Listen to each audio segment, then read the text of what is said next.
হ্যাঁ? পুলিশকে ফোন দেবো।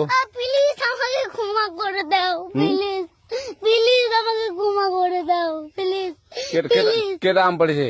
ওই যে ফারুককে ধরে নিয়ে আসেন, ওয়ে জিরাচ্ছে আমি জিরাই নাই, প্লিজ ওই আমটা তুল আমটা তুল কোনটা আম? হ্যাঁ এই যে এই জাম, আরে এই যে এই জাম, এই জাম ওরা জিরে দিছে, আপনি জিরে নেই প্লিজ। তো একটু দূরে টাড়া কি ওখানে টাড়া। এখন কি করছিস তো? ফারুক না, হুম আমরা কিবা বলছি, আমরা রাস্তা দিয়ে বললাম বলে আমরা স্কুল যাবো, হ্যাঁ কয়টা বস্তা দেখি ওই বাগানে ঢুকলে দিয়ে না আমাকে দুটা আম ছিঁড়ে দিল। এটা আম তুলে দিল। ওই যে ফারুক আছে না, ফারুক কোথাকার রে? ওই যে ওঠে ঘর, কোন জায়গার ফারুক? ওই এনে দিল না। হ্যাঁ